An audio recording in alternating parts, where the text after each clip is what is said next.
The gunshot echoed through the valley, startling Xavier Riggs from his fitful slumber beneath the open sky. He bolted upright, his hand instinctively reaching for the Colt revolver tucked against his hip, sweat beading on his forehead despite the cool April morning. The year was 1874, and the Arizona Territory had been his home for the past decade, though he'd never quite managed to call any place home since leaving Tennessee at 18. Xavier scanned the horizon, squinting against the golden light of dawn breaking over the distant mountains. His campfire had died to embers hours ago, leaving nothing but ash and charred wood. Another gunshot cracked the silence, this one closer, followed by the unmistakable sound of hoofbeats. "Damn it all," Xavier muttered, scrambling to his feet. He quickly gathered his belongings, shoving them into his saddlebags while keeping his eyes fixed on the direction of the commotion. His horse, a sturdy Palomino gelding named Buck, nickered nervously, sensing his rider's tension. Xavier patted the animal's neck. "Easy, boy. Probably just some trigger-happy fool out hunting." The words had barely left his mouth when 3 riders appeared over the ridge, their horses kicking up dust as they raced across the scrubland. Behind them, a larger group followed in pursuit, 6 men, all armed, their faces twisted with determination. Xavier recognized trouble when he saw it, and his instinct told him to mount up and ride in the opposite direction. But something about the first group caught his eye specifically, the trailing rider who seemed to be struggling to stay in the saddle. "Damn my conscience," Xavier growled, swinging onto Buck's back. He urged the horse forward, cutting across the path of the fleeing riders. The lead rider spotted him and raised a rifle. "Stay back, mister," Xavier raised his hands. "I mean no harm, looks like you've got trouble on your tail." "None of your concern," the man shouted, but then the trailing rider suddenly slumped sideways, nearly falling from the saddle. Xavier saw now it was a woman, her light-colored dress stained dark with what could only be blood. Without thinking, he spurred Buck forward, reaching the faltering rider just as she lost her grip on the reins. He caught her before she hit the ground, pulling her onto his horse. "She's been shot." Xavier called to the other riders. "Keep going, I'll take her to Prescott, there's a doctor there." The men hesitated, clearly torn between staying with their injured companion and continuing their escape.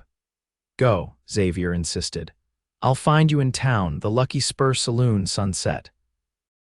The pursuing riders were closing in fast. One of the woman's companions nodded grimly, and they veered off to the east while Xavier turned Buck toward the west, toward Prescott. The woman in his arms was barely conscious, her breathing shallow. "Stay with me, madam," he said, adjusting his hold to keep pressure on what appeared to be a gunshot wound to her shoulder. "Prescott's just a few miles, you'll be all right." She mumbled something incoherent, her head rolling against his chest. Xavier pushed Buck harder than he liked, knowing the animal was already tired from yesterday's long ride, but a human life hung in the balance. The town of Prescott appeared in the distance, its buildings clustered in the valley with the territorial governor's mansion perched proudly on a hill overlooking the settlement. Xavier had visited the town several times during his years in Arizona, enough to know that doctor. Thomas Harrington maintained an office on Montezuma Street, just off the plaza. By the time they reached the doctor's office, the woman's skin had grown alarmingly pale, her lips taking on a bluish tint. Xavier dismounted in one fluid motion, cradling the injured woman in his arms as he kicked at the doctor's door. "Dr. Harrington," he shouted. "Emergency!" The door swung open to reveal a slender man with spectacles and thinning gray hair. He took one look at the woman in Xavier's arms and stepped aside. "Bring her in." "What happened?" "Gunshot wound," Xavier explained, laying the woman gently on the examination table. "Caught in some kind of dispute. I don't know the details, doctor." Harrington moved with practiced efficiency, cutting away the bloodied fabric around the wound. "You did right bringing her here quickly. The bullet appears to have gone through, but she's lost a lot of blood." Xavier stepped back, suddenly aware of his own blood-soaked shirt and hands. "Will she make it?" "I'll do my best," the doctor replied, not looking up from his work. "You can wait outside if you wish. This will take some time." Xavier nodded, though the doctor wasn't looking his way. He stepped outside, leading Buck to the water trough and giving the exhausted horse a well-deserved drink and rest. Only then did he realize that he didn't even know the woman's name or why she was being pursued. He'd acted on impulse, something that had gotten him into trouble more times than he could count. After securing Buck to a hitching post, Xavier walked to the nearby well and drew up a bucket of water. He washed the blood from his hands and splashed water on his face, trying to clear his head. He had business in Prescott, a potential ranch hand position awaiting him at the Henderson place outside town, but now he found himself entangled in something altogether unexpected. Hours passed as Xavier waited, alternating between pacing outside the doctor's office and sitting on a nearby bench. The sun had risen high when the doctor's door finally opened. "She's stable," Dr. Harrington announced, wiping his hands on a cloth. "The bullet missed anything vital, but she'll need time to recover." "Is she awake?" Xavier asked, briefly. "Her name is Lillian Gardner." "She's asking for her brother," Xavier frowned. "One of the men she was riding with, I expect. I told them I'd meet them at the Lucky Spur at sunset." Dr. Harrington nodded. "She needs rest now, but you can look in on her if you wish." Xavier hesitated, then followed the doctor inside. The woman Lillian lay on a small bed in a room adjacent to the examination area. Her shoulder was bandaged, and her wheat blonde hair had been freed from its earlier constraints, flowing across the pillow. Despite the pallor of her skin, Xavier could see she was beautiful, with delicate features and long lashes that fluttered as she sensed their presence. Her eyes opened, revealing irises the color of summer skies. She focused on Xavier with a mixture of confusion and relief. "You saved me," she whispered, her voice barely audible. "Don't know about that," Xavier replied, suddenly uncomfortable with the gratitude in her gaze. "Just happened to be in the right place." "Lillian needs rest," Dr. Harrington interjected. "You can speak with her later." Xavier nodded, backing toward the door. "I'll find your brother, tell him you're all right." A flash of panic crossed her face. "Be careful, the men who shot me, they're dangerous." "Who are they?" Xavier asked. "Pinkerton agents," she replied, her eyes growing heavy with exhaustion or pain, he couldn't tell which. They think we robbed the stage from Tucson." Xavier felt his stomach drop. Pinkertons weren't known for giving up easily, and if they believed Lillian and her companions were stage robbers, they wouldn't stop hunting them. What had he gotten himself into? "Rest now," he said, more gruffly than he intended. "I'll sort this out." He left the doctor's office with his mind racing. The Henderson ranch would have to wait. First, he needed to find Lillian's brother and understand exactly what kind of trouble they were in. If the Pinkertons were involved, it was serious business indeed. The Lucky Spur was one of several saloons lining Prescott's Whiskey Row, and not the most reputable among them. Xavier arrived well before sunset, taking a corner table with his back to the wall and a clear view of the entrance. He ordered a whiskey but barely touched it, his senses alert for any sign of Lillian's companions or the Pinkertons who pursued them. The saloon gradually filled as the afternoon waned, miners and cowboys coming in for a drink after a day's work. Xavier observed each new arrival carefully, trying to match them to the riders he'd seen that morning. Just as the sun began to set, casting long shadows through the dusty windows, a man entered alone, scanning the room with the same cautious attention Xavier had been exercising. Their eyes met across the room and recognition flashed between them. The man, slightly younger than Xavier, with the same wheat blonde hair as Lillian, approached his table with deliberate casualness. "You the one who helped my sister?" he asked, his voice low. Xavier nodded. "She's at Dr. Harrington's, stable but weak." Shot went through her shoulder. Relief washed over the man's features. "Thank God, I'm Lucas Gardner. I'm obliged to you for helping Lily." "Xavier Riggs," he replied, gesturing to the empty chair across from him. "Your sister mentioned something about Pinkertons and a stagecoach robbery." "Care to elaborate?" Lucas sat, his shoulders tense. "It's not what you think. We didn't rob any stage. We were passengers on it when it was held up outside of Tucson. The real robbers took everything, including a shipment of gold bound for the Territorial Bank. But something went wrong and they left without one of their saddlebags. Lily found it after they'd gone. Let me guess, Xavier interrupted. It had some of the gold in it. Lucas nodded grimly. We were going to turn it into the sheriff in the next town, but before we could, the Pinkertons caught up with us. They'd been trailing the stage, apparently. They took one look at us with that saddlebag and decided we were part of the gang. And you ran, Xavier concluded, wouldn't you? They started shooting without asking questions. They killed our friend Thomas, who was traveling with us. Lucas's voice cracked. We had no choice but to run.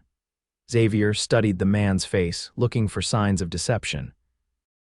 He'd met enough liars in his life to know the tells, but Lucas seemed genuinely distressed, his eyes clear and direct. Where's the gold now? Xavier asked. Hidden away from town. My other friend Walter is watching over it. We figured if we could just reach the territorial governor here in Prescott, show him the gold and explain, he might believe us. The governor knew our father back in Missouri. Xavier took a sip of his neglected whiskey, considering the story. It seemed far-fetched, but not impossible. Pinkertons were known to shoot first and ask questions later when it came to protecting their clients' interests.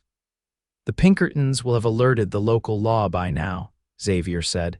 You won't get near the governor without being arrested. And your sister needs more time to heal before she can travel. Lucas's face fell. Then we're trapped. They'll find us eventually. Xavier surprised himself with his next words. Not if I help you. Why would you? Lucas asked suspiciously. You don't know us. Xavier wasn't entirely sure himself. Perhaps it was the memory of Lillian's grateful eyes, or his own innate dislike of the heavy-handed Pinkertons, or maybe it was simply that he'd grown tired of drifting without purpose. Let's just say I've got my reasons, Xavier replied. First things first, you need a safe place to stay.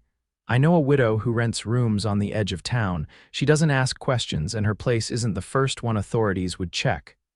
Lucas hesitated, then nodded. All right, but what about Lily? She stays at the doctor's until she's stronger. I'll keep an eye on her. You get word to your friend Walter, tell him to sit tight with that gold, don't bring it anywhere near town. And then what? Lucas asked. Xavier leaned forward. Then we figure out who really robbed that stage and clear your names. It was easier said than done, of course. Xavier escorted Lucas to Widow Jenkins's boarding house, arranging for a room under a false name. The widow, a stout woman with shrewd eyes and a soft spot for Xavier since he'd helped repair her roof the previous year, agreed to keep Lucas's presence quiet. The next morning, Xavier returned to Dr. Harrington's office to check on Lillian. He found her sitting up in bed, some color returned to her cheeks. Mr. Riggs, she greeted him, a small smile lighting her face. Dr. Harrington said you might return. Call me Xavier, he replied, unaccountably pleased to see her improvement. Your brother is safe. I've arranged a place for him to stay. Thank you, she said, her voice stronger than the day before. Lucas told me what happened after I was shot, about Thomas. Her eyes filled with tears. Xavier stepped closer, awkwardly patting her uninjured shoulder. I'm sorry about your friend. She nodded, collecting herself. Lucas says you've offered to help us. Why? It was the question he'd been asking himself since making the impulsive offer. Let's just say I know what it's like to be accused of something you didn't do, he finally answered, curiosity sparked in her eyes. And were you innocent of these accusations? A reluctant smile tugged at his lips. Not always, but you and your brother are. You believe us then? I do, he said, somewhat surprised to realize it was true. Your brother's story has the ring of truth to it. Lillian relaxed visibly. Most people wouldn't take the word of strangers. I'm not most people, Xavier replied. Besides, innocent folks don't usually get shot in the back while running away. Dr. Harrington entered then, interrupting their conversation. He examined Lillian's wound, nodding with satisfaction. The inflammation is reduced. You're healing well, Miss Gardner, but you'll need to remain here for at least another week. That shoulder needs time. Lillian looked dismayed. A week, but we can't. You can and you will, Xavier interjected firmly. Your brother and I will handle matters in the meantime. Dr. Harrington glanced between them, curiosity evident in his expression, but he maintained his professional demeanor. Mr. Riggs is right. Moving too soon could reopen the wound or cause infection. After the doctor left them alone again, Xavier pulled a chair closer to Lillian's bedside. "Tell me more about this stagecoach robbery. Every detail you can remember might help." Lillian settled back against her pillows. "It happened 3 days ago on the road from Tucson to Phoenix.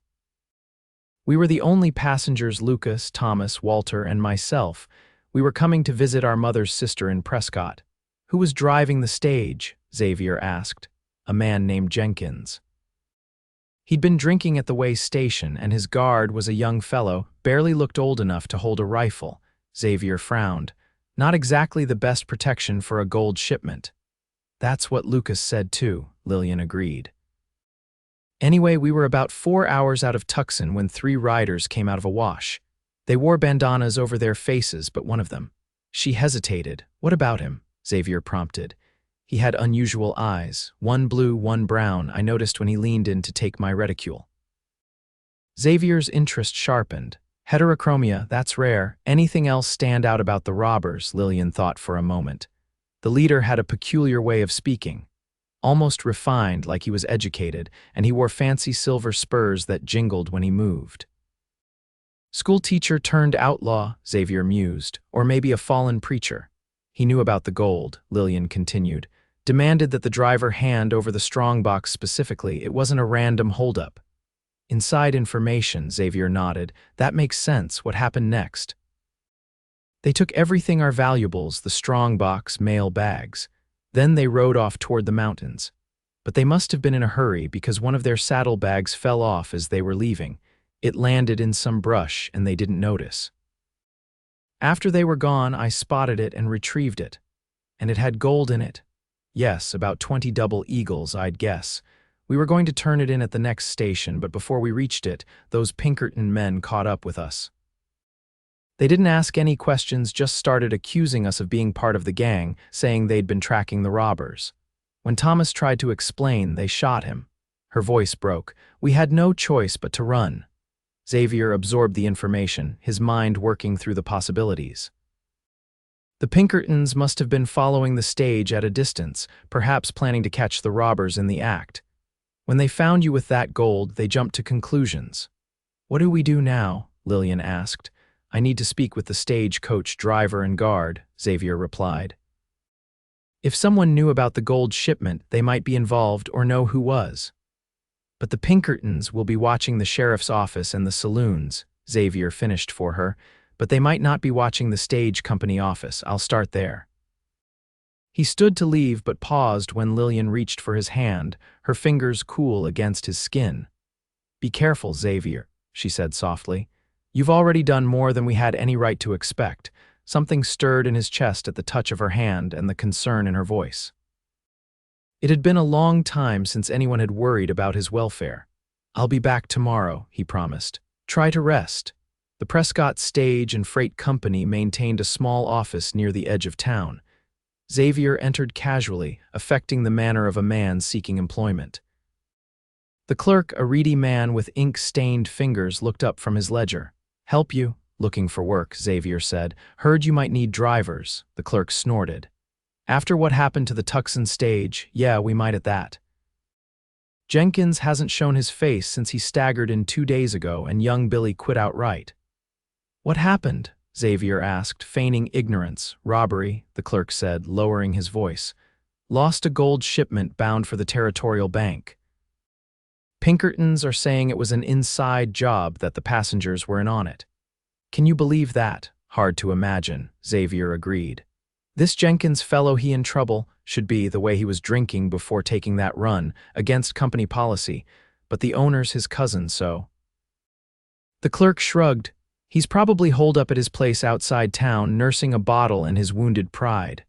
"Shame," Xavier said sympathetically. "I heard driving stage pays well." "It does when you don't lose the cargo," the clerk replied. "You experienced some. Drove freight wagons during the war." "Well, come back tomorrow. The owner will be in and he's desperate for drivers right now." Xavier nodded, pleased with the information he'd gathered. "I'll do that, thanks."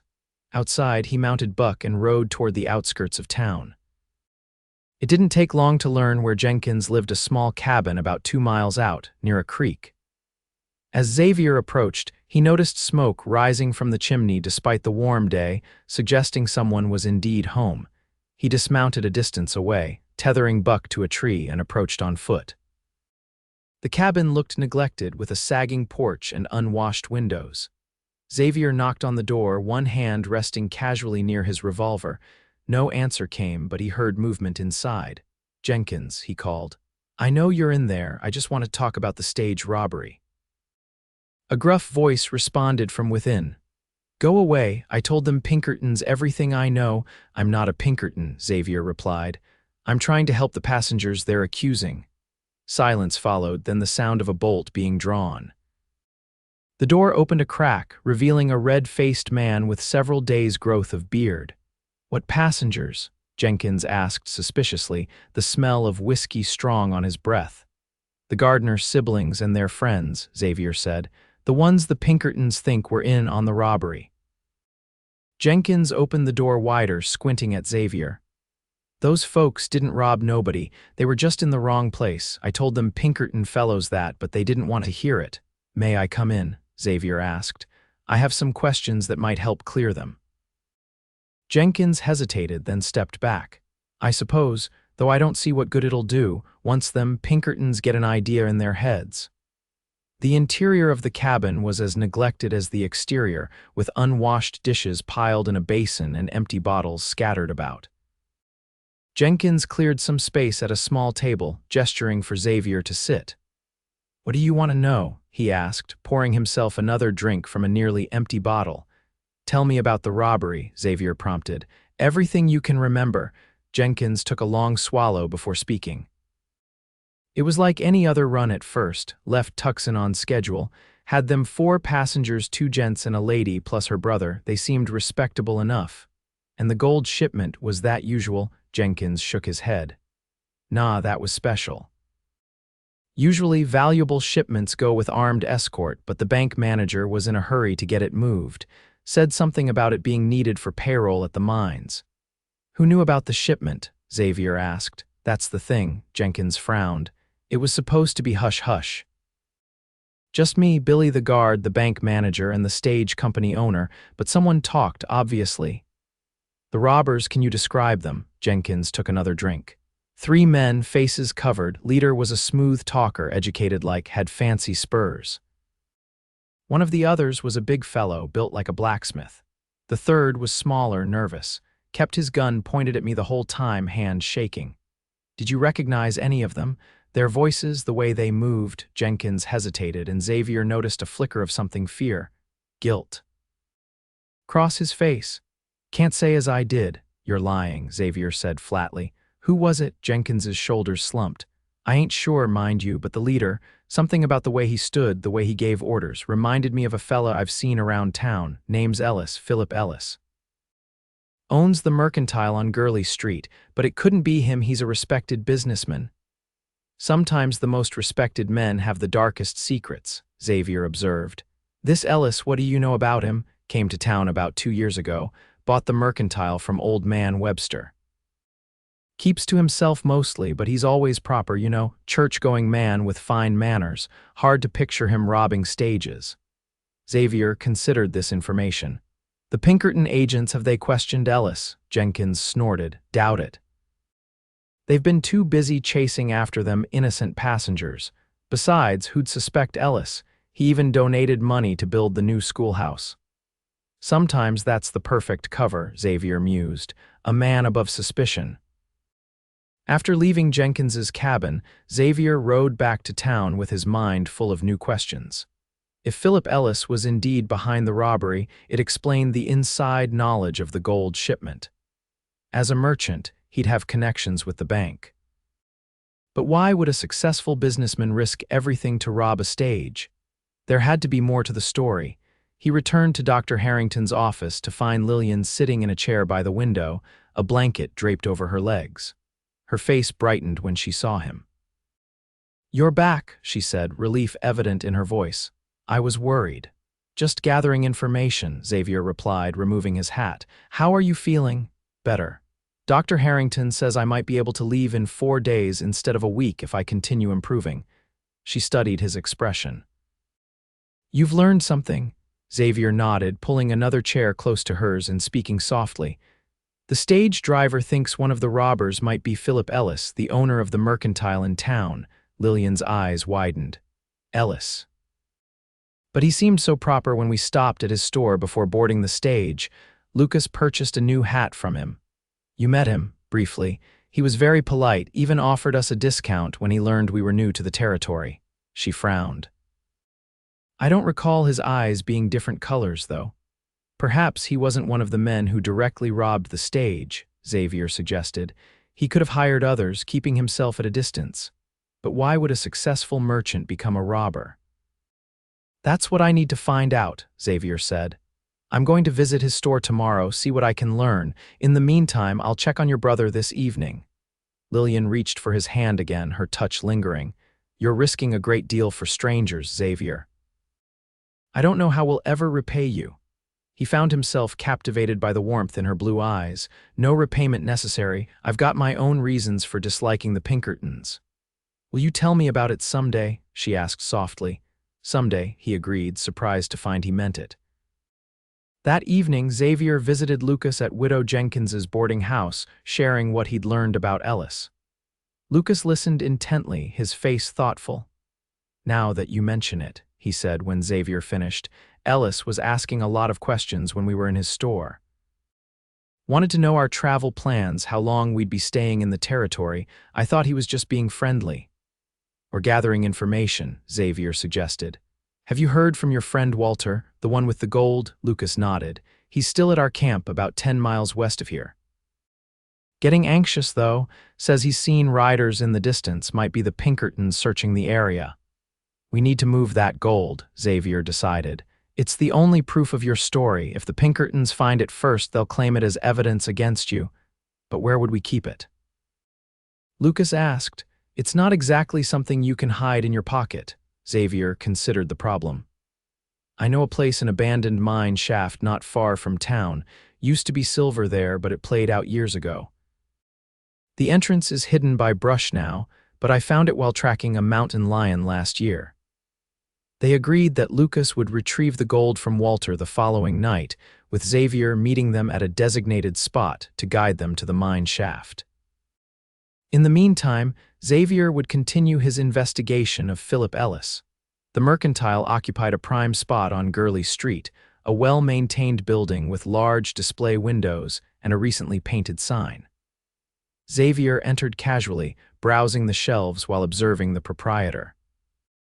Philip Ellis was a man in his 40s, impeccably dressed in a suit despite the practical nature of his business. He had a carefully trimmed beard and watchful eyes that followed Xavier's movements around the store. His gaze was sharp, assessing, and both eyes were distinctly brown. Can I help you find something, sir? Ellis asked, his voice cultured and pleasant. Just looking, Xavier replied. New in town, thought I'd see what supplies might be available. We carry everything a gentleman might need in the territory, Ellis said proudly. Clothing, provisions, ammunition. Even some luxury items imported from back east. Xavier noticed a display case containing pocket watches and jewelry. Fine collection, you must do good business. Prescott is growing, Ellis replied. The territorial capital attracts a better class of customer than many frontier towns. Xavier continued browsing, making small talk and observing Ellis's manner. The man seemed confident, at ease, not like someone who had recently orchestrated a robbery. But Xavier had met enough skilled liars to know that appearances could be deceiving. As he prepared to leave, having purchased only a few items to maintain his cover, Xavier casually mentioned the stage robbery. Heard there was some trouble on the Tucson Road.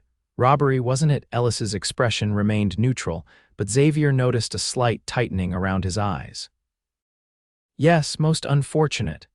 The Pinkerton agency believes some of the passengers were involved. They've been making inquiries around town.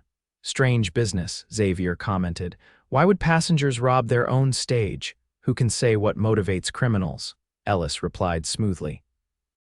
I understand they found gold on one of them, rather damning evidence. Xavier kept his face carefully blank. Evidence can be misleading. Ellis studied him with renewed interest. You seem well informed for someone new to town, Mr. Riggs, Xavier Riggs, and I keep my ears open. A flicker of recognition crossed Ellis's face at the name, gone so quickly Xavier almost missed it. Well, Mr. Riggs, I hope you find Prescott to your liking. We're a law-abiding community here for the most part. Those who disrupt that peace usually regret it. The words were polite, but the undertone was unmistakable. Xavier tipped his hat. I'll bear that in mind. Good day, Mr. Ellis. Outside, Xavier considered what he'd learned. Ellis hadn't shown any obvious signs of guilt, but that reaction to Xavier's name troubled him. Why would a mercantile owner he'd never met recognize him? The answer came later that day, as Xavier was eating a late lunch at a small cafe near the plaza. Two men entered, their posture and alert gazes marking them as Pinkerton agents even before they flashed their badges at the proprietor. Xavier kept his head down, grateful for the hat that shadowed his features. We're looking for a man named Xavier Riggs, one of them announced. Tall, dark hair, scar on his right cheek. Anyone matching that description been in today? The cafe owner shook his head. Can't say as I've noticed, gentlemen. What's he wanted for? Aiding and abetting known criminals, the Pinkerton replied. He helped the stage robbers escape. There's a reward for information leading to his capture. Xavier maintained his casual posture, though his mind was racing. Ellis must have reported his visit to the Pinkertons, connecting him to Lillian and Lucas. His cover was blown, and now he was as much a fugitive as the Gardners. He waited until the Pinkertons left before paying his bill and slipping out the back door. He needed to warn Lucas and check on Lillian. The situation had just become far more dangerous for all of them. Dr. Harrington was alone when Xavier arrived at his office, his expression grave. They've been here, he said without preamble. The Pinkertons, looking for Miss Gardner and for you. Xavier's heart skipped a beat. Lillian is safe, the doctor assured him. I moved her to my home when I saw them in town this morning. My housekeeper is watching over her, but they'll be back and I can't lie to them directly. I'm a territorial official. Relief flooded through Xavier. Thank you, doctor. I didn't mean to bring trouble to your door. Dr. Harrington waved away his concern. I've known enough of the Pinkertons' methods to take their accusations with a grain of salt. Besides, Miss Gardner doesn't strike me as a stage robber. But you need to resolve this quickly, for her sake if nothing else. She's still weak. We're working on it, Xavier assured him. Can you get a message to her? Tell her I'll come for her tonight after dark. She needs to be ready to move. The doctor nodded. I'll tell her, but be careful, Riggs.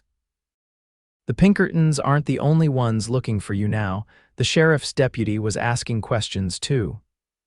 Xavier's next stop was Widow Jenkins's boarding house, but he approached cautiously, watching from a distance first.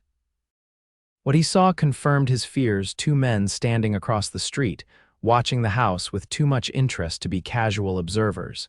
He couldn't risk approaching Lucas directly.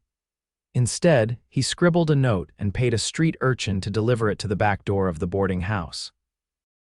The note was simple: meet at the arranged spot at midnight. Bring nothing but yourself. Pinkertons watching. With his immediate tasks completed, Xavier turned his attention back to the mystery of Philip Ellis. If the merchant was indeed connected to the stage robbery, there had to be evidence somewhere. And with the Pinkertons now hunting him openly, Xavier had nothing to lose by taking more direct action. He spent the remainder of the afternoon observing Ellis's mercantile from a distance, noting when the proprietor locked up for the evening and headed toward a handsome two-story house a few blocks away. Once Ellis was inside, Xavier circled back to the store, approaching from the alley behind it. The back door was locked, but Xavier had learned a few useful skills during his years of wandering.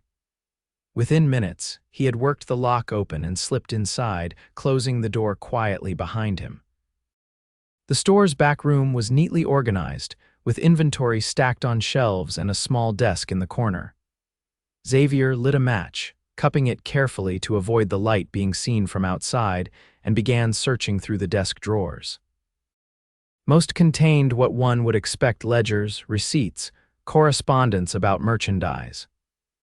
But in the bottom drawer, beneath a false bottom that Xavier's experienced fingers detected, he found something more interesting.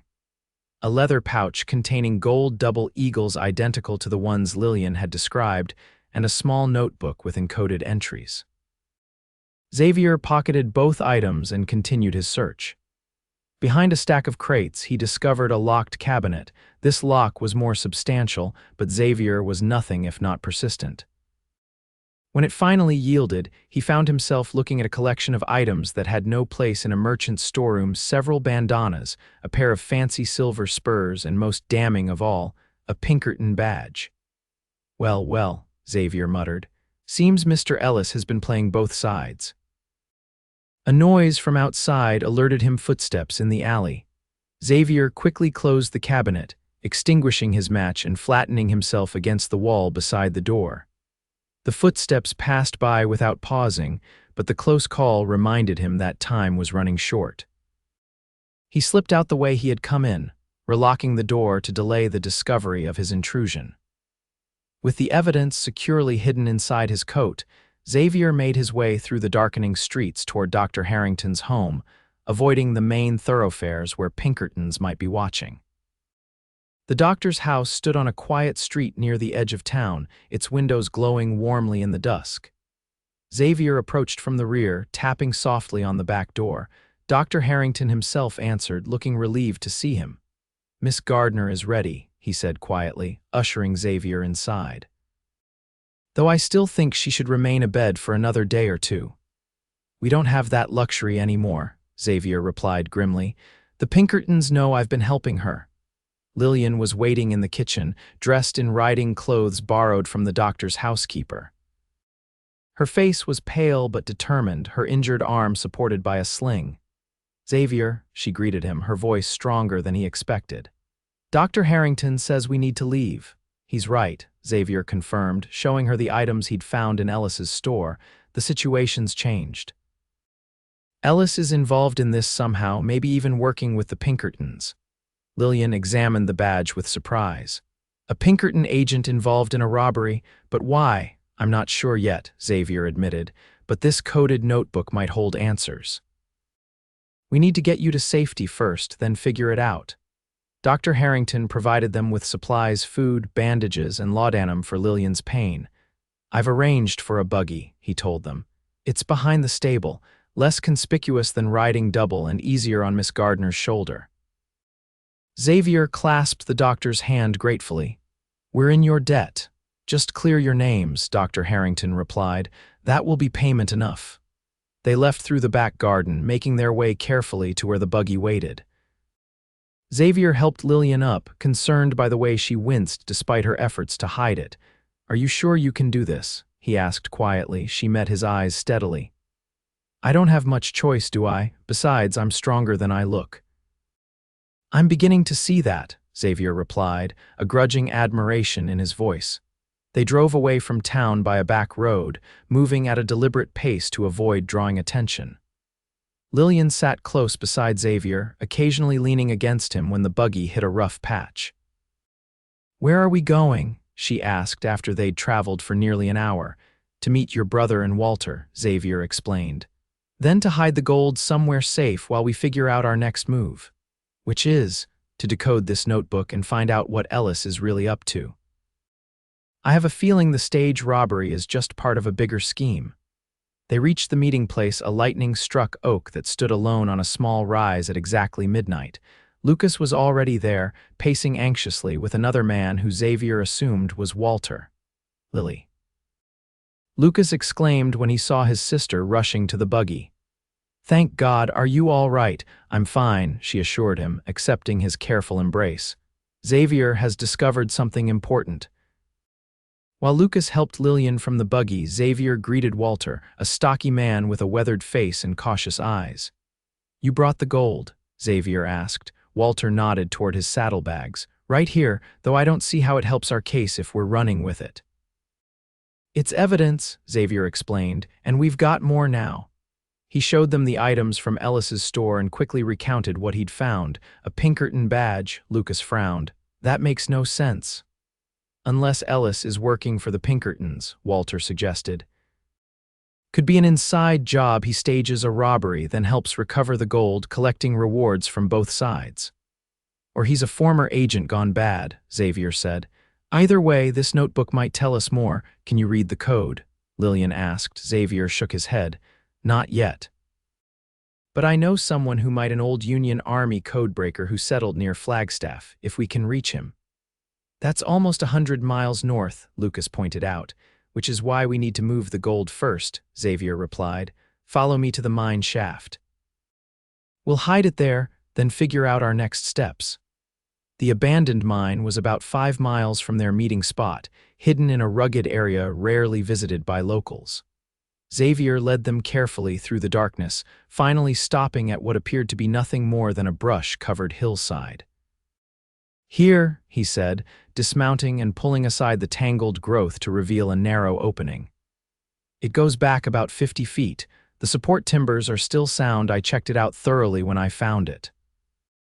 They concealed the gold deep in the shaft, behind a fallen rock that created a natural hiding place. With that task completed, they made camp a safe distance away, keeping their fire small and talking in hushed voices. We should split up, Xavier suggested as they ate a cold meal. Lucas and Walter, you head for Flagstaff with the notebook. Find Samuel Thornton. He lives in a cabin about 10 miles west of town. Everyone knows him. He's the only chess player for 50 miles around. What about you and Lily? Lucas asked, glancing at his sister with concern. I'll take her somewhere safe to recover fully, Xavier replied. Ellis and the Pinkertons will be looking for all of us, but they'll focus their search north if they believe we're all headed to Flagstaff. Lucas didn't look convinced. I don't like leaving Lily. I'll be fine, Lillian assured him. Xavier has kept me safe this far, and my shoulder is improving every day. Eventually, Lucas agreed to the plan, though reluctantly. They would part ways at dawn, Lucas and Walter riding north, while Xavier and Lillian headed east toward a small ranch Xavier knew of, owned by a former cavalry officer who owed him a favor. As the others settled down to sleep, Xavier took first watch, sitting on a rock outcropping with a clear view of the surrounding terrain. Lillian joined him after a while, wrapping a blanket around her shoulders against the night chill. You should rest, Xavier told her, though he was secretly pleased by her company. I've been resting for days, she replied. Besides, my mind is too active for sleep. She studied his profile in the moonlight. You never told me why you dislike the Pinkertons so much. Xavier was silent for a long moment, considering whether to share the story he rarely spoke of. My father was killed by a Pinkerton agent, he finally said. 10 years ago, during a mine workers' strike in Colorado, Dad was a foreman, tried to negotiate between the owners and the men. The Pinkertons were called in to break the strike, and things got ugly. My father was shot trying to prevent violence by an agent who later claimed he was armed and threatening them. He wasn't, Lillian guessed softly. No, he never even owned a gun. Xavier's voice was flat, controlled. The agent who shot him was never charged. The company ruled it justifiable. That's when I left home for good. Lillian's hand found his in the darkness. I'm sorry, Xavier, he squeezed her fingers gently. It was a long time ago. But I've never forgotten how easily justice can be perverted when powerful interests are involved. Is that why you've helped us? Because we're up against the same kind of power, partly, he admitted, and partly because. He hesitated, suddenly aware of how close she was, of the warmth of her hand in his. Because I believe you. And because I couldn't stand by and watch an innocent woman bleed to death when I could help. Lillian's eyes, silvered by moonlight, searched his face. You're a better man than you pretend to be, Xavier Riggs. Before he could respond, she leaned forward and pressed her lips gently to his cheek, then rose and returned to the campfire, leaving Xavier with a tumult of unexpected feelings and the lingering warmth of her touch on his skin. Dawn came too quickly, bringing with it the moment of separation. Xavier provided Lucas and Walter with detailed directions to Thornton's cabin and a letter of introduction. He's cantankerous but brilliant, Xavier told them. Show him the notebook and my letter. Tell him it's about settling an old debt. He'll understand. The four parted ways as the sun crested the eastern mountains. Lucas embracing his sister with obvious reluctance before mounting his horse and riding north with Walter. Xavier helped Lillian into the buggy, conscious of the trust she was placing in him. "Ready?" he asked. She nodded, her face determined despite the fatigue evident in her eyes. "Where exactly are we going?" "A place called Crescent Valley Ranch," Xavier replied, flicking the reins to start the horses moving. "About 30 miles east of here. Owned by Major James Hartford, retired cavalry.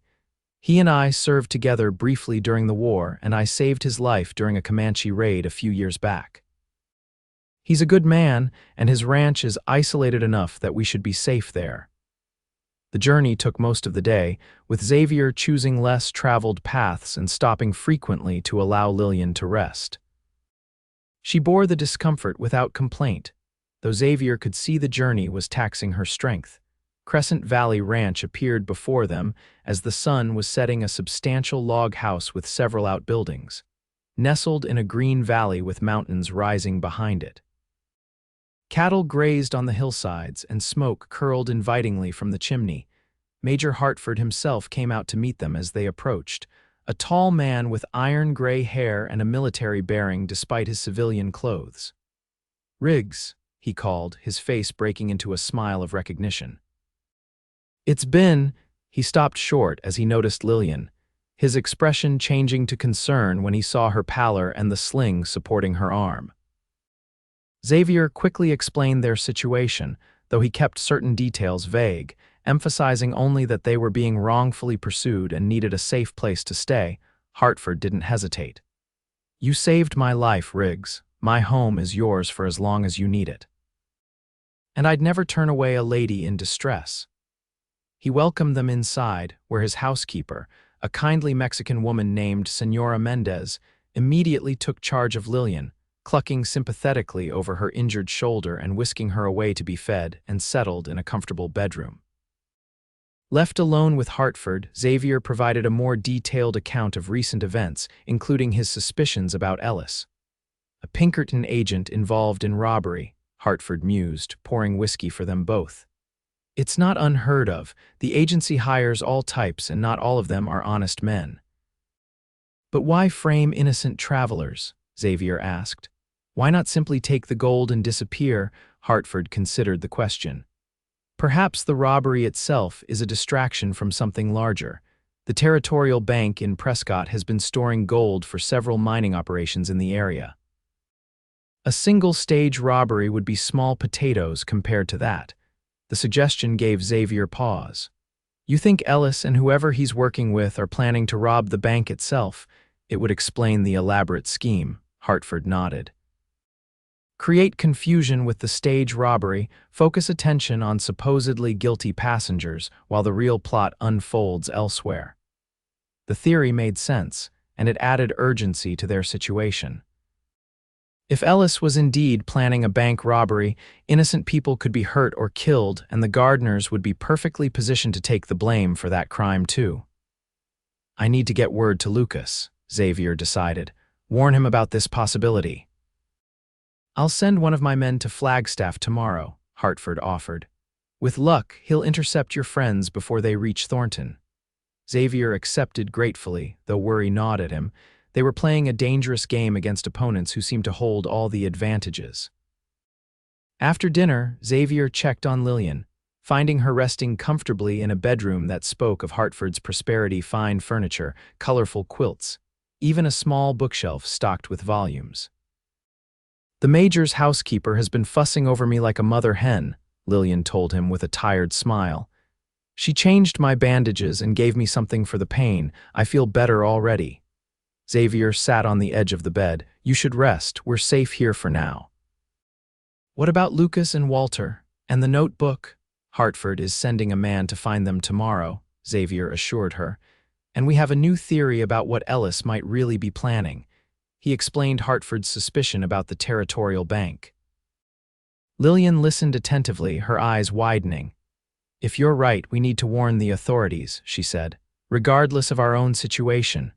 "We will," Xavier promised, "but first we need proof. Without it, who would believe us? We're already suspected of being criminals."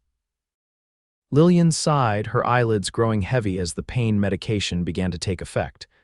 I wish none of this had happened. We were just coming to visit our aunt. Xavier took her hand, struck again by its delicacy despite the strength he knew it contained. Try not to worry, rest now. Things will look clearer tomorrow. He stayed until she drifted to sleep, watching the gentle rise and fall of her chest and the way her wheat blonde hair spread across the pillow. Something was happening to him, something unexpected and potentially dangerous. In the short time he'd known Lillian Gardner, she had somehow breached the careful defenses he'd built around his heart over years of solitary wandering. The thought should have terrified him, but as he quietly left her room, Xavier found himself more afraid of losing her than of the feelings she stirred in him. The next few days at Crescent Valley Ranch established a pattern. Lillian grew stronger daily, soon able to move about without pain and help Senora Mendez with simple tasks. Xavier assisted Hartford with ranch work, grateful for the physical labor that kept his mind occupied and his body tired enough to sleep despite his worries.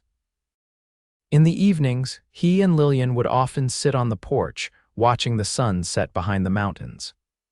Their conversations ranged widely from their childhoods, hers in Missouri, his in Tennessee, to their dreams and disappointments. Xavier found himself sharing thoughts he'd never spoken aloud to anyone and listening with growing fascination to Lillian's stories and observations. I never expected to find myself in such an adventure, she confessed one evening, a week after their arrival. Teaching school in St. Louis was as exciting as my life had ever been before this journey. You're a teacher? Xavier asked, surprised. She nodded. For 3 years now, I love it, especially teaching the younger children to read, seeing their faces light up when they first understand the magic of words. She smiled at the memory. Lucas thought I was wasting my education in a classroom. He's always been the adventurous one, wanting to see new places, make his fortune. That's why he suggested this trip to visit Aunt Martha in Prescott. And now you've had more adventure than you bargained for, Xavier observed. Lillian turned to him, her expression serious in the fading light. It hasn't all been terrible. I would never have met you otherwise. The simple statement hung between them, charged with meaning neither was quite ready to articulate. Xavier reached for her hand, his calloused fingers entwining with her smoother ones. I'm glad to have met you too, Lily, he said softly, using the diminutive for the first time. Though I wish the circumstances had been less dangerous. She squeezed his hand, and they sat in companionable silence as darkness settled over the valley. On the 10th day, Hartford's man returned from Flagstaff with news. He had found Lucas and Walter at Thornton's cabin as expected, and the old codebreaker had already made progress with the notebook.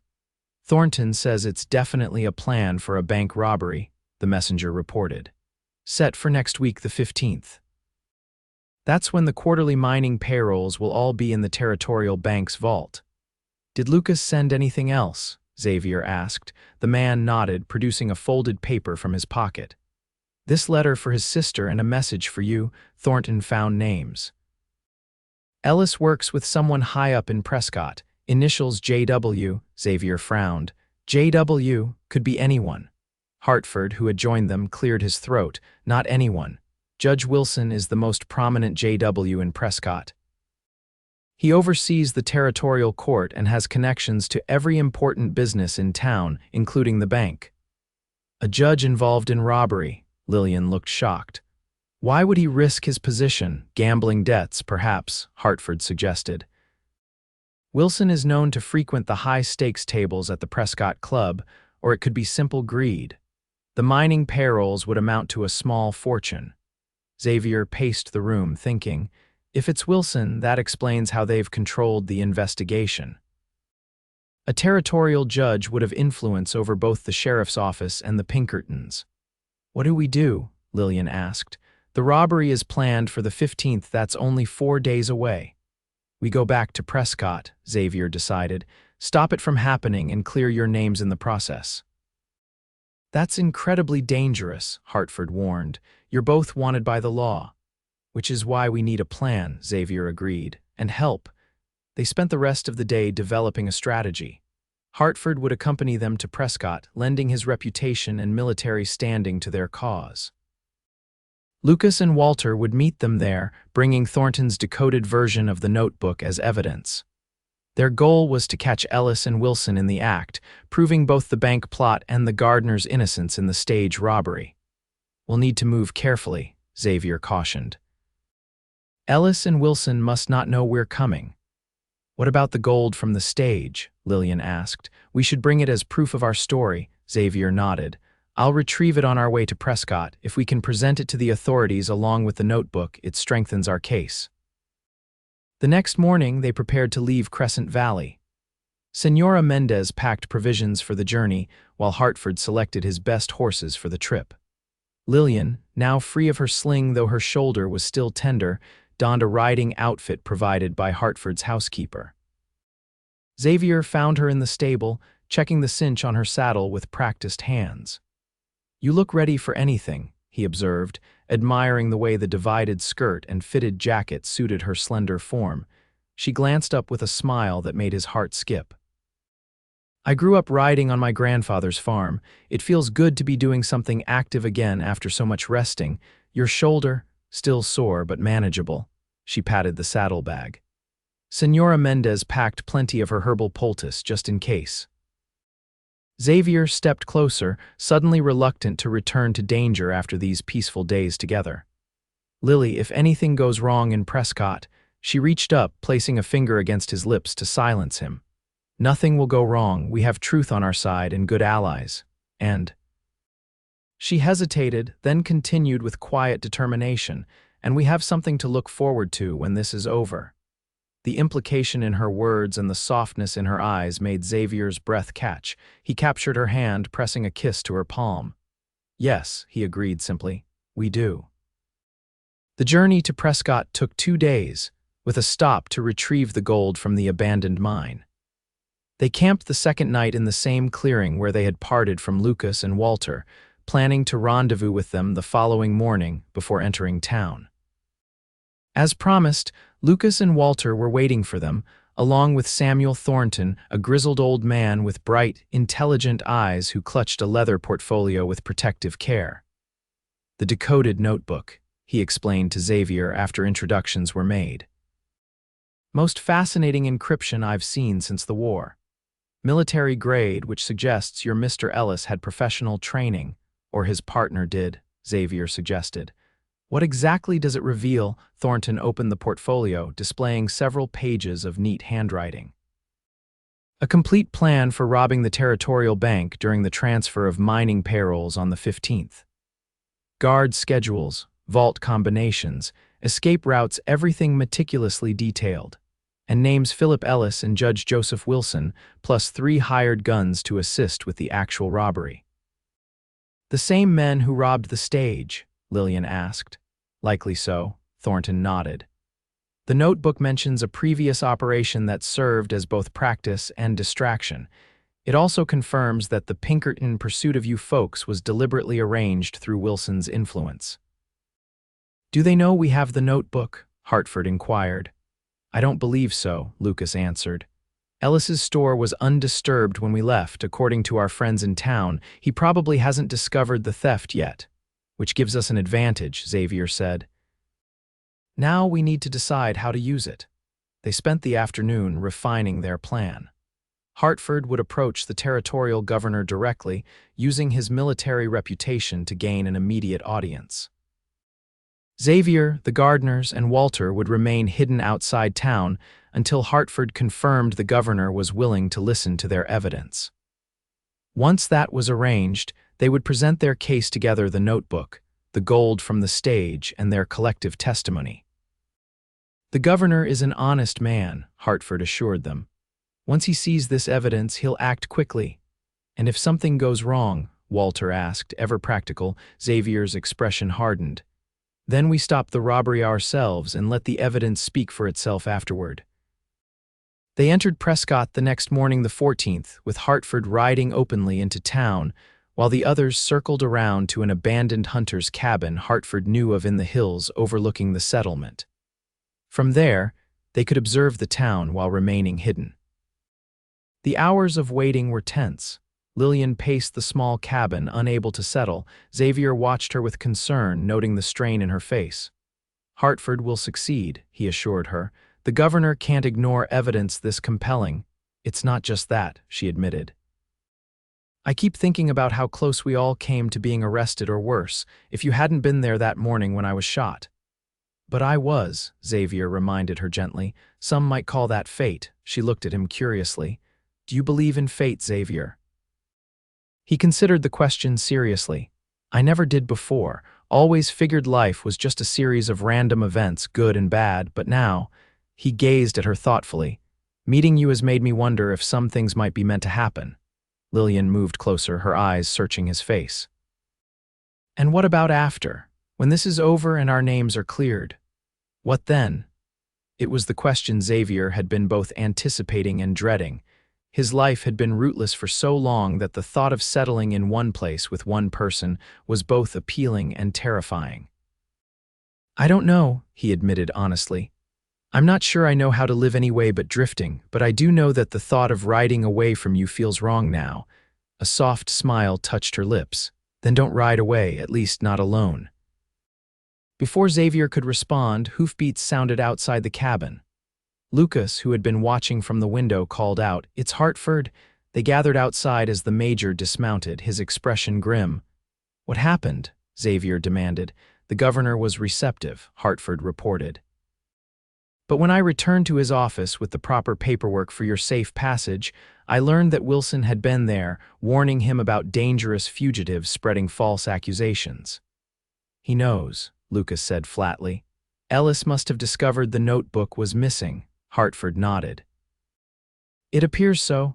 The governor is now hesitant to meet with you directly, though he hasn't dismissed the allegations entirely. He wants more proof." "The gold isn't enough?" Walter asked. "Gold that you've been carrying around while fugitives?" Hartford shook his head. "Wilson suggested it was your share from the robbery held back to establish your innocence if caught." Xavier swore under his breath. "They're clever, I'll give them that. What about the robbery plan? It's still set for tomorrow?" "As far as I can tell, yes," Hartford confirmed. "The payroll shipments arrive by noon, with the distribution scheduled for the following morning. According to Thornton's decoding, the robbery will take place at midnight when the bank is empty, but before the morning guards arrive." Xavier turned to the others. "Then we have no choice." "We catch them in the act." "How?" Lucas asked. "We can't exactly walk into town and wait for them at the bank. The sheriff would arrest us on sight." "We don't need to be in town," Xavier replied, an idea forming. "Just close enough to observe and follow when they make their move. If we can catch them with the stolen money, even Wilson's influence won't be enough to protect them." The plan was risky but straightforward. They would position themselves on the hill overlooking Prescott, watching the bank with Hartford's field glasses. When Ellis and his accomplices made their move, Xavier and Lucas would follow, catching them in the act if possible, or tracking them to their rendezvous point if necessary. Hartford would remain with Lillian and Walter, ready to alert the governor directly once the robbery was in progress. They spent the remainder of the day making preparations, checking weapons, rehearsing signals, planning for various contingencies. As dusk fell, a tense quiet settled over the group, each lost in their own thoughts about the dangerous night ahead. Xavier found Lillian outside the cabin, gazing down at the town lights twinkling in the valley below. He stood beside her, offering his coat against the evening chill. "You should try to rest," he suggested. "Tomorrow will be demanding." She shook her head. "I couldn't sleep." "Too much depends on what happens in the next 24 hours. She turned to him, her face pale in the moonlight. "Promise me you'll be careful. Don't take unnecessary risks." "I'll be as careful as the situation allows," he answered truthfully. "But catching them red-handed is our best hope of clearing your names." "Our names," she corrected him. "You're as wanted as the rest of us now." He smiled faintly. "It's not the first time I've been on the wrong side of the law, though usually for better reasons than this." Lillian studied him with those perceptive blue eyes that seemed to see right through his carefully constructed defenses. "Will you tell me something, Xavier? Something true, if I can, when this is over and we're free to go our separate ways? What do you want?" Not what you think might happen, but what you truly want. The question hit him like a physical blow, demanding a level of honesty he rarely allowed himself. Xavier took a deep breath, looking out at the distant mountains rather than meeting her gaze directly. "I want what I've never let myself have," he finally said, the words coming slowly. "A place that feels like home, work that matters, and—" He turned to her now, reaching for her hand, "someone to share it with who sees me for who I really am, not just the drifter I've become." "And if that someone were a schoolteacher from Missouri?" Lillian asked softly. "Who might want to teach again someday, but who also wants adventure and a life that matters?" Xavier's heart pounded as he recognized the offer implicit in her words. "I think that schoolteacher and I might have a lot to talk about once we're not running for our lives." She smiled, some of the tension leaving her face. "I'll hold you to that conversation, Xavier Riggs." He brought her hand to his lips, pressing a kiss to her fingers. "I'm counting on it." Morning brought renewed purpose and final preparations. They positioned themselves on a rocky outcropping with a clear view of Prescott's Main Street and the Territorial Bank. The town bustled with activity, unaware of the drama about to unfold. Shortly before noon, they observed the arrival of armed guards escorting wagons to the bank, the mining payrolls right on schedule. "Now we wait," Hartford said, settling in with his field glasses. The hours crawled by. They took turns watching, noting Ellis's movements as he closed his store early and Judge Wilson's as he left the courthouse and visited several locations around town. By late afternoon, they had identified the 3 other men involved, rough-looking characters who gathered separately at a livery stable near the edge of town. As darkness fell, the waiting became more difficult. Xavier could sense Lillian's anxiety increasing, though she remained outwardly calm. Lucas paced restlessly, checking his weapons repeatedly. Walter maintained his practical stoicism, while Hartford observed everything with a soldier's disciplined attention. "Almost midnight," Hartford announced eventually, checking his pocket watch by moonlight. "If the notebook is accurate, they should be moving soon." Sure enough, just before midnight, movement caught their attention. 3 shadows slipped from the livery toward the bank, keeping to the darker streets. Through the field glasses, Xavier recognized Ellis among them. "They're making their move," he said quietly. "Where's Wilson?" "There," Lillian pointed to a figure emerging from an alley near the bank. "He must be providing access," Xavier nodded grimly. "Lucas, you're with me. Hartford, get word to the governor as soon as we confirm they're inside." "Walter, stay with Lillian." Lillian caught his arm. "Be careful." He squeezed her hand once, then he and Lucas were moving, making their way swiftly but silently down the hillside toward town. They approached from the north, avoiding the main streets and using the shadows for cover. By the time they reached the bank, Ellis and his men had already entered through a side door, presumably opened by Wilson. "Now what?" Lucas whispered as they crouched in an alley across from the bank. "We wait until they emerge with the money," Xavier replied. "Then we follow them to wherever they plan to divide it. That's when we'll have the best evidence." The wait was tense, every sound magnified in the quiet night. Xavier estimated it would take at least 30 minutes for the thieves to crack the vault and gather the payrolls. He was proven right when, after about 40 minutes, the side door opened again and the men emerged, each carrying heavy sacks. Wilson was not with them, likely maintaining his distance to preserve deniability. The 3 men plus Ellis moved quickly toward the livery where they had horses waiting. Xavier and Lucas followed at a safe distance, careful to remain undetected. The thieves mounted up and rode out of town to the south, the opposite direction from where Hartford and the others waited. Xavier and Lucas retrieved their own horses from where they'd left them tethered at the edge of town and followed the faint sound of hoofbeats in the darkness. The trail led to a small cabin about 2 miles outside Prescott, hidden in a grove of pines. Light glowed from its single window as Xavier and Lucas approached cautiously on foot, having secured their horses a safe distance away. Voices carried through the night, airmen arguing over the division of their spoils. Xavier recognized Ellis's cultured tones, followed by Judge Wilson's authoritative rumble. They had their proof now, they needed to ensure it reached the right ears. We should go back for Hartford and the others, Lucas suggested in a whisper. Xavier was about to agree when a flicker of movement caught his attention, riders approaching the cabin from the opposite direction. He pulled Lucas down behind a fallen log just as 5 men rode into the clearing. Even in the dim moonlight, the silver stars on their chests were unmistakable. "The sheriff," Xavier breathed. "Someone tipped them off." The lawmen surrounded the cabin, guns drawn. "Come out with your hands up," the sheriff called. "You're surrounded." Confusion erupted inside the cabin, followed by shouting and then gunfire.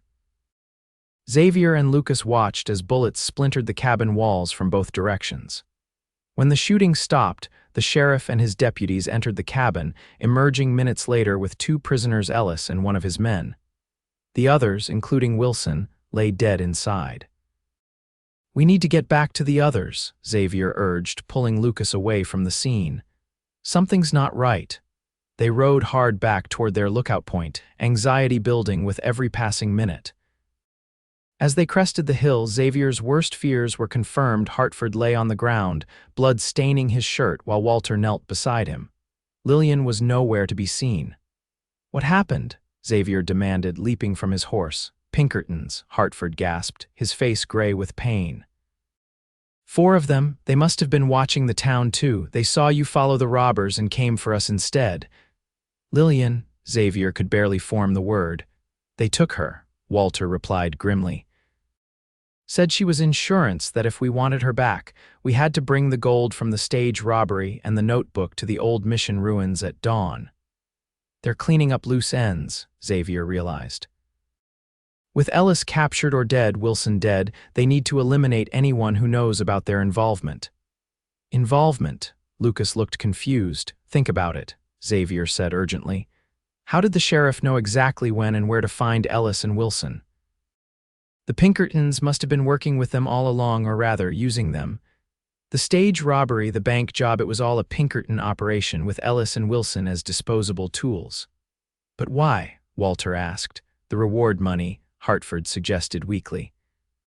"The Pinkerton agency gets a percentage of any recovered stolen property if they orchestrated both thefts and recoveries." "They profit twice," Xavier finished, "and with Ellis and Wilson dead, there's no one to expose their scheme. Except us," he thought grimly.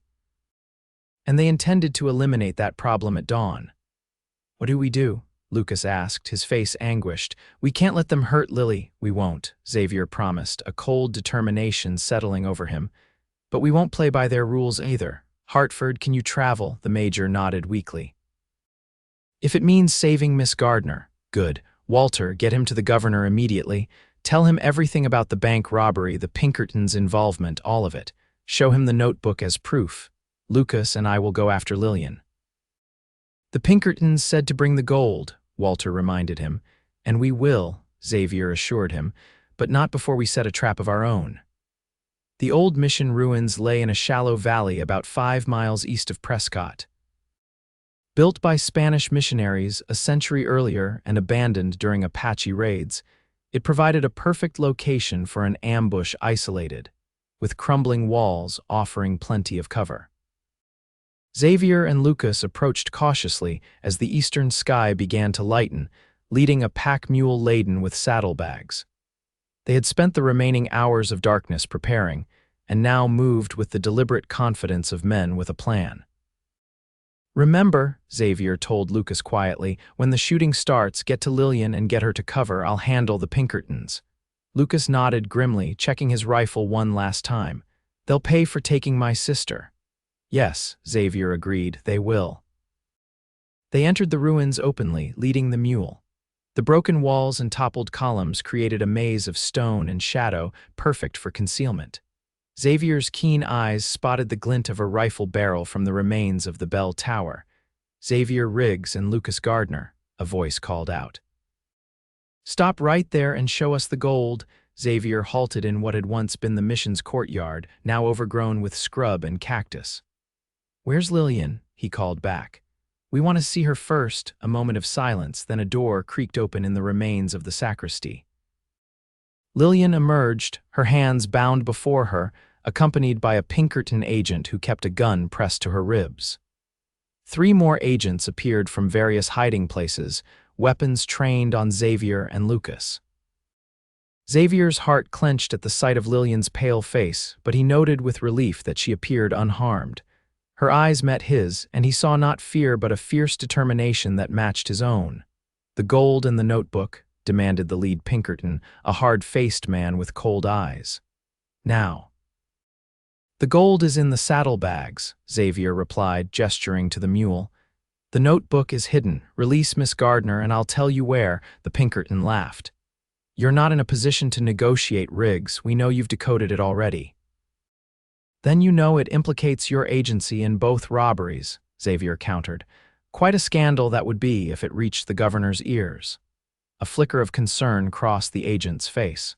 The word of wanted criminals against the Pinkerton Detective Agency. "Who do you think people will believe?"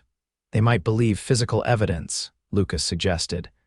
"Like the Pinkerton badge we found in Ellis's store or the coded orders signed by your regional director."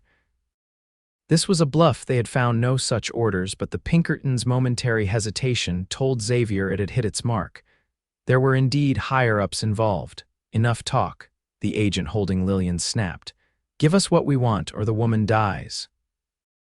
"Let me see what's in those bags first," the lead Pinkerton said, approaching the mule cautiously, his gun still aimed at Xavier. Xavier stepped back, allowing him to reach for the saddlebags. The agent opened one, peering inside at the glint of gold coins. Satisfied, he straightened, and that's when Xavier gave the signal, a casual adjustment of his hat. The shot came from a position behind them, beyond the mission wall's Walter, who had doubled back after escorting Hartford to the governor. The bullet struck the ground at the Pinkerton's feet, startling him and creating the diversion they needed. In the moment of confusion, Xavier drew and fired in one fluid motion, hitting the agent holding Lillian. She immediately dropped and rolled away as Lucas had instructed her during their whispered conversation the previous night. Lucas, meanwhile, provided covering fire as Xavier raced to Lillian's side, pulling her behind a broken wall. "Are you hurt?" he demanded, cutting her bonds with his knife. "No," she assured him, her voice steady despite the chaos. "But there are more of them than we thought, 6 at least." The gun battle intensified, with Pinkertons firing from multiple positions while Xavier, Lucas, and Walter returned fire from their cover. They were outnumbered but had the advantage of preparation and superior positions. "We need to get to the horses," Xavier told Lillian. "They're hidden in the arroyo behind the mission. Can you run?" She nodded determinedly. "Just give me a signal." Xavier fired 2 more shots, then called to Lucas. "Now." Lucas provided a barrage of covering fire while Xavier and Lillian made a dash for the back of the ruins. They had almost reached the arroyo when a Pinkerton stepped out from behind a column, his gun aimed directly at them. Xavier shoved Lillian aside and raised his own weapon, but he knew he wouldn't be fast enough. A shot rang out, but it was the Pinkerton who fell, a bullet hole in his chest. Walter stood on a crumbling wall behind them, his rifle still aimed. "Go," he shouted. "Lucas and I will hold them off." Xavier hesitated, torn between helping his friends and getting Lillian to safety. "The governor," Lillian reminded him urgently. "Hartford should have reached him by now. We need to get to Prescott." She was right. If Hartford had succeeded, reinforcements would already be on their way. Their best move was to reach town and ensure the truth was heard. They mounted the horses Walter had left for them and rode hard for Prescott, the sounds of gunfire fading behind them. Xavier pushed their pace, knowing the remaining Pinkertons would pursue once they realized their primary targets had escaped. The sun was fully up by the time they reached Prescott, its streets already busy with morning activity. Xavier led them directly to the governor's mansion on the hill, where they were met by armed guards at the gate. "Xavier Riggs and Lillian Gardner to see the governor," Xavier announced. "Major Hartford is expecting us." To his relief, they were immediately escorted inside, where they found Hartford seated in the governor's study, his wound bandaged but his face still drawn with pain. Beside him sat Governor Safford, a dignified man with shrewd eyes that assessed them carefully as they entered. "Miss Gardner," the governor greeted her. Major Hartford has told me quite a story about you and your brother and about the Pinkerton Agency's activities in my territory. It's all true, Governor, Lillian assured him, and there's more. The Pinkertons are holding my brother and our friend at the mission ruins right now. They need help immediately. Safford nodded gravely. I've already dispatched the sheriff and a posse. If your brother and friend are still alive, they'll be rescued. He turned to Xavier, and you must be Riggs. Hartford speaks highly of you. Thank you for believing us, sir, Xavier replied. I know our story must sound incredible. Incredible, yes, but not unbelievable with the evidence presented, Safford said, gesturing to the decoded notebook on his desk. And even more convincing after what happened at the bank last night.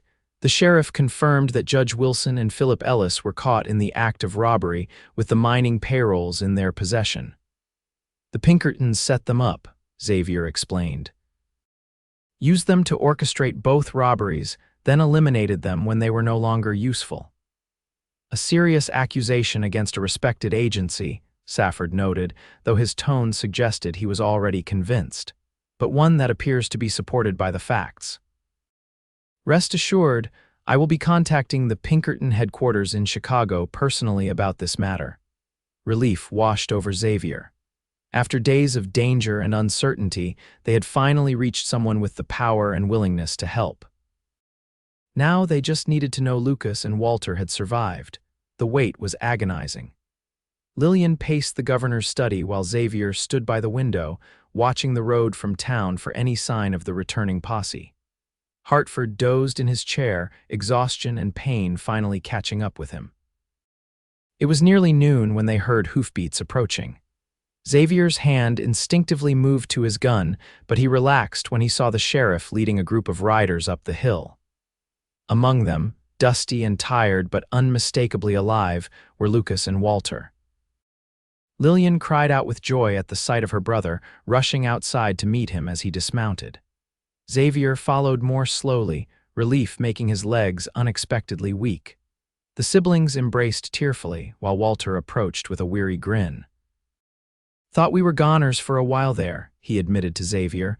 Those Pinkertons fought like cornered wolves. Did you get them all? Xavier asked. Walter's expression turned grim. All but their leader fellow named Garrett. He slipped away during the fighting. Sheriff's got men looking for him, but... Xavier nodded, understanding. A man like that wouldn't be easily caught.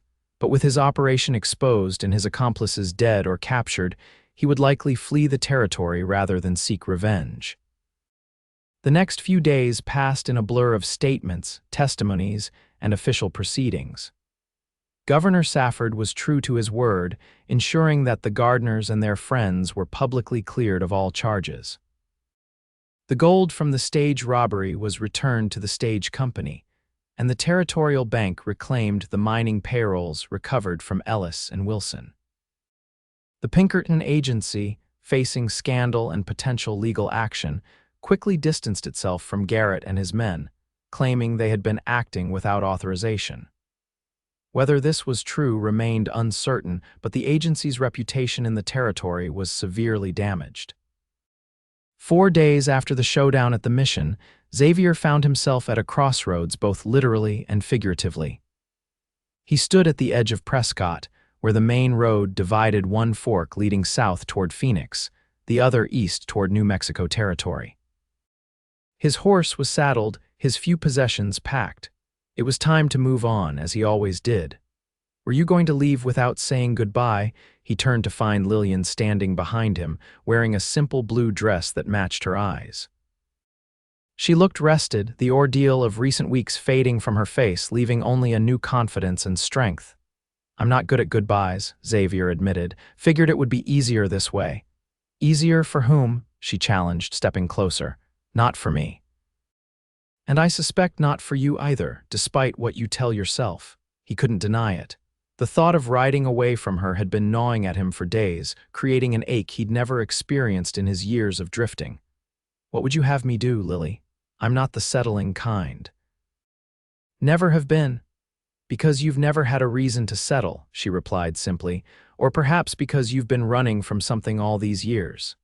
The observation struck uncomfortably close to home, And what about you, going back to teaching in St. Louis? She shook her head. Not St. Louis, no, but I've been offered a position here in Prescott. It seems the town is in need of a schoolteacher, and Governor Safford himself recommended me. Xavier felt something shift inside him, disappointment that she was staying, yet a strange relief that she wasn't returning east, thousands of miles away. You'll be good at it, he said softly. Those children will be lucky to have you. And what about you? She asked, her eyes never leaving his face. Where will you go? He looked down the dusty road stretching toward the horizon.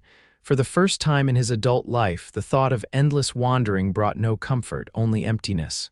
I don't know, he admitted. Henderson's ranch hand position is still open, or Hartford mentioned needing help at Crescent Valley, but those are just temporary stops. Eventually, I'd move on. Why? The simple question hung between them, demanding an honesty he'd been avoiding. Xavier sighed, finally giving voice to the fear that had driven him for years. Because staying means risking loss, Lily. Everyone I've ever cared about, my father, friends during the war, partners on the trail, they're all gone. It's easier not to form attachments at all. Easier, perhaps, she agreed gently, but lonelier too. And what kind of life is it, always looking over your shoulder at what might happen instead of facing what could be? She stepped closer still, close enough that he could smell the faint lavender scent of her hair. I've lost people too, Xavier. My mother, my father, almost lost Lucas. But that's made me value what I have all the more, not hide from the possibility of more loss. Her words struck a chord in him, resonating with thoughts he'd been suppressing. And what is it you value, Lily Gardner? He asked, his voice rough with emotion. Life, she replied simply. Connection, love. She reached for his hand, her fingers warm against his. And you, Xavier Riggs, a man who risked everything for strangers, who showed me courage and kindness when I needed it most. Xavier felt the last of his resistance crumbling. I'm not the man you think I am, Lily. I've done things. I don't need you to be perfect, she interrupted. I just need you to be brave enough to stay, to try. He looked into her eyes and saw a future he'd never allowed himself to imagine, a home, a purpose, someone to return to at day's end. The prospect terrified him, yet filled him with a longing so acute it was almost painful. I don't know how, he confessed. We'll figure it out together, she promised, rising on tiptoes to brush her lips against his. The kiss was gentle at first, tentative, but deepened as Xavier's arms encircled her, drawing her closer. When they finally parted, he rested his forehead against hers, breathing in the moment. I should warn you, he murmured, I've never stayed anywhere longer than a season. She smiled, her eyes shining. Then this will be a new adventure for both of us. Xavier made his decision then, though in truth, it had been made the moment he pulled a bleeding stranger onto his horse all those weeks ago. Some journeys were meant to end, so others could begin. I hear the Henderson place needs a lot of work, he said thoughtfully. Fences down, barn roof leaking, might take years to get it in proper shape. Years, you say? Lillian's smile widened. That sounds like a commitment, Mr. Riggs. Maybe it is, he admitted, surprised by how right it felt to say the words, if I had a reason to stay. I think you might, she replied, her expression turning serious, if you're willing to take the chance. Instead of answering, Xavier kissed her again, pouring into it all the feelings he couldn't yet articulate. When they separated, he untied Buck from the hitching post and turned the horse toward town, away from the open road. Let's go talk to Henderson, he suggested. See about that job. Lillian took his offered hand, falling into step beside him. And then... Xavier smiled, feeling lighter than he had in years. And then we take it one day at a time, together. 1 month later, Xavier stood on the porch of the small cabin he'd built on Henderson's land, watching the sunset paint the distant mountains in gold and crimson. The ranch work suited him better than he'd expected, challenging enough to be satisfying, stable enough to allow him to put down tentative roots. Lucas and Walter had moved on to California, drawn by rumors of new silver strikes, though Lucas promised to return for visits. Hartford had recovered from his wound and returned to Crescent Valley, extending an open invitation for Xavier and Lillian to visit whenever they wished. The governor had been true to his word, ensuring that the full story of the Pinkerton scheme became public knowledge. The agency had suffered significant embarrassment, though its power and influence remained largely intact. Garrett had never been found, but the consensus was that he had fled to Mexico, unlikely to return to American territory. The sound of hoofbeats drew Xavier's attention. Lillian appeared around the bend in the road, riding the gentle mare he'd helped her select from Henderson's stock. She taught at the Prescott School during the week, returning to the ranch each evening, though she'd spoken of starting a small school closer to the outlying ranches once more families settled in the area. Xavier walked out to meet her, lifting her down from the saddle with practiced ease.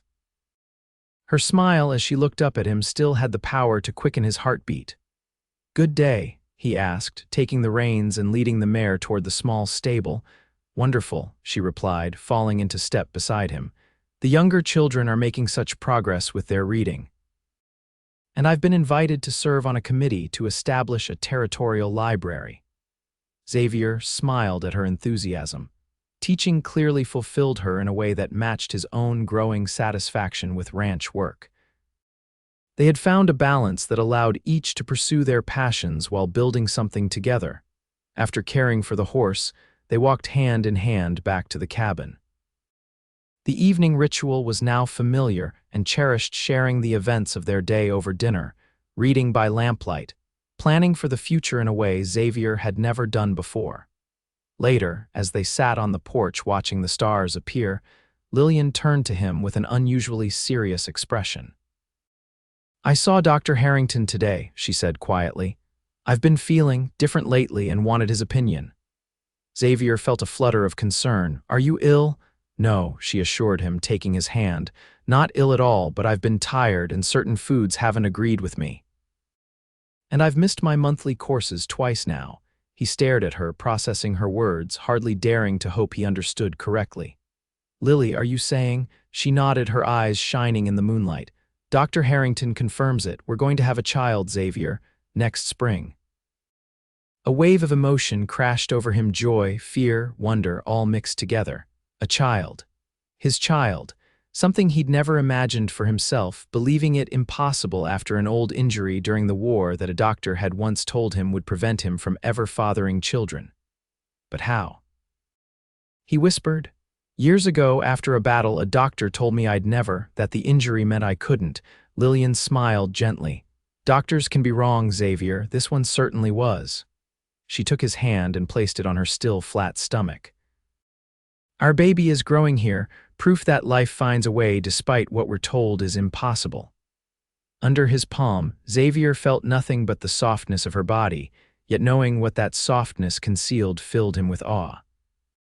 A new life created from their love, defying the limitations he'd accepted as truth for so many years.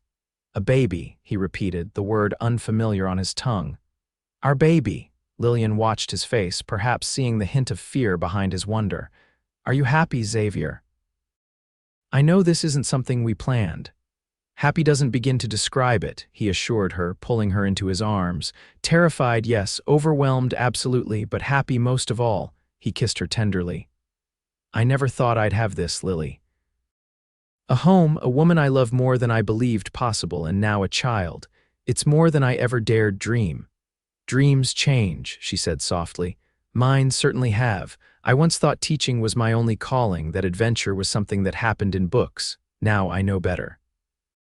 Xavier looked out at the starlit landscape, the territory that had become his home in a way no place ever had before. "I was running for so long, I forgot what I was running toward," he admitted. "It took meeting you to make me stop long enough to find out. And what were you running toward?" She asked, nestling against his chest. "This," he said simply, his hand still resting protectively over the new life they had created. "Us." The seasons turned and spring arrived with its promise of renewal. The land greened, wildflowers bloomed across the valleys, and Lillian's body changed with the landscape, her belly growing round with their child. Xavier found himself more settled than he'd ever been. The restlessness that had driven him for so many years finally quieted by the anticipation of fatherhood and the deep contentment of his life with Lillian. They were married in a simple ceremony at Crescent Valley Ranch with Hartford, Lucas, who had returned from California for the occasion, Walter, Dr. Harrington, and a few friends from Prescott in attendance. Governor Safford himself performed the ceremony, having taken a personal interest in the couple whose ordeal had exposed corruption in his territory. On a warm night in late May, Xavier paced anxiously outside their bedroom while Dr. Harrington and a midwife attended Lillian in labor. The sound of her pain tore at him, making him feel helpless in a way no gunfight or danger ever had. After what seemed an eternity, a new sound filled the cabin, the strong, indignant cry of a newborn. Xavier froze, his heart pounding, until the bedroom door opened and Dr. Harrington emerged, smiling broadly. "Congratulations, Riggs," he said, clapping Xavier on the shoulder. "You have a healthy son, and your wife is doing fine, tired, but fine." Xavier entered the bedroom on unsteady legs. Lillian lay propped against pillows, her face glowing with exhaustion and joy, a small bundle cradled in her arms. She looked up as he approached, her smile illuminating the room. "Meet your son," she said softly, shifting the blanket to reveal a tiny face with a shock of dark hair that already promised to be as black as Xavier's own. Xavier sat carefully on the edge of the bed, overcome with emotion as he gazed at his child. The baby's eyes were tightly shut, his miniature fists clenched as if ready to take on the world. "He's perfect," Xavier whispered, gently touching one of those tiny hands. To his amazement, the infant's fingers uncurled and gripped his much larger one with surprising strength. "He already has your determination," Lillian observed with a tired laugh. "And your courage," Xavier added, leaning down to kiss her forehead.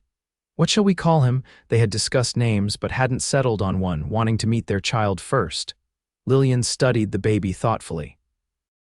"I was thinking of Thomas," she suggested, "after our friend who died helping us, a way of honoring his memory." Xavier nodded, remembering the man who had lost his life in the beginning of their ordeal. "Thomas Riggs, it has a good sound to it." "Thomas Hartford Riggs," Lillian amended. "Since the Major played such an important role in our story." "Perfect," Xavier agreed. He continued to hold his son's tiny hand, marveling at the miracle of his existence.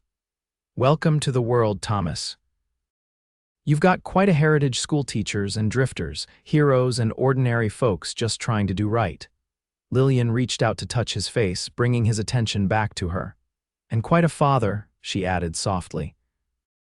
"A man who may not have known how to stay in one place, but who certainly knew how to love." Xavier covered her hand with his free one, his heart so full it felt it might burst. "I do know how to love," he agreed. "You taught me that, you and now Thomas." As if recognizing his name, the baby opened his eyes, revealing irises of deep blue that would likely darken to match his father's with time. He gazed up solemnly, seeming to take Xavier's measure. "He has your eyes," Xavier observed. "For now," Lillian agreed. "But I think he'll grow to look like you, poor child." She smiled to take the sting from her teasing. Xavier laughed, feeling a happiness so profound it seemed to fill every corner of their small home. "If he has your heart and your mind, he'll be blessed indeed." Outside, the sun was setting on the Arizona landscape, painting the sky in brilliant hues. Inside, a family that had begun with a chance encounter and a gunshot wound celebrated new life and the promise of a future built on love, courage, and the healing power of second chances. Xavier Riggs, once a rootless drifter convinced he would never know the joy of fatherhood, held his son close and silently thanked whatever fate or providence had placed him on that dusty trail at just the right moment to save the woman who would become his world. The journey had been dangerous, the odds against them overwhelming at times, but as he looked at his wife and child, he knew with absolute certainty that every step had been leading him home.